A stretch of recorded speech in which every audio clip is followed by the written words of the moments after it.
Some years ago, Jerry read a book many years ago. Alan Laken had written it, and it was a self-help book, and it was called How to Get Control of Your Time in Life. And the only thing that Jerry recalled from the book that he then talked to Esther about was a process called the Swiss cheese process. And what the basis of it was that there are some things that you can accomplish very quickly. It only takes a minute or 10 minutes or maybe even an hour. So if it's on your list today, you can get it done if you apply yourself. You can use things like willpower and diligence and determination to make yourself do those things, and you can get a reasonable number of those done.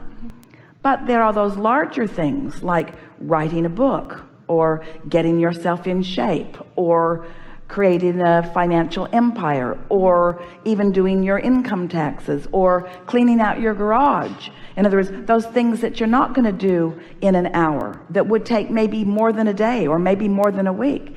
And so those are the things that you tend to not apply yourself at. You procrastinate. You don't make any effort. And so he suggested that you take those big things and you break them down into smaller things. So Esther takes a big piece of paper and she puts holes all over it, making it look like Swiss cheese, and then writes all of the different aspects of everything about this project. What's it going to take to do all of this? And then when she looks at it, she just picks one of those and asks herself if she feels like doing it. And something that she has discovered is that she often does feel like doing it. She often feels like doing it because the overwhelmment factor isn't there, and the rational factor that says, I'm not going to be able to begin to accomplish this all right now. You kept saying right now, right here, right now, right here, right now. But a piece of it may be. But here's the thing. This is the piece that we want to put into this. Is there anything on this Swiss cheese list that I want to do right now? Not that I need to do right now. Is there any piece of this that I'm called to? And what Esther's discovered is, yeah, she keeps feeling called to that and called to that. And sometimes she'll sit and she'll complete 3 or 4 things in one day as she's moving about, because she wants to do it, not because she needs to do it. And that really is the key. It's another way to overcome resistance.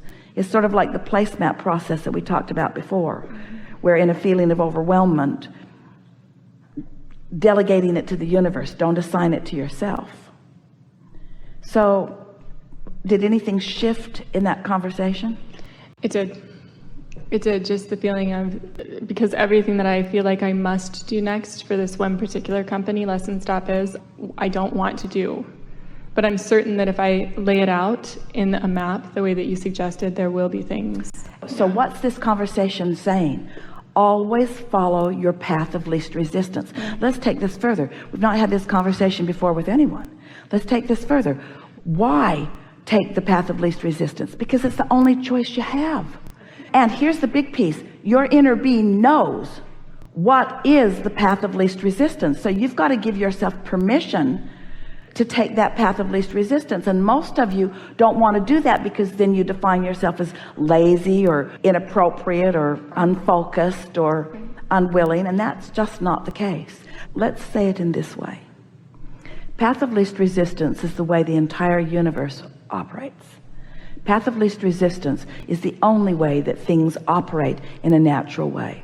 Path of least resistance is the only way, the only sustainable way for energy to flow. Path of least resistance is a good thing, because path of least resistance and path of most allowance are the same thing. Path of least resistance is a good thing. So am I inappropriate that I don't feel like doing all of those things? Certainly not. There's resistance that's keeping me from wanting to do them, and so it's releasing that resistance that is necessary right now.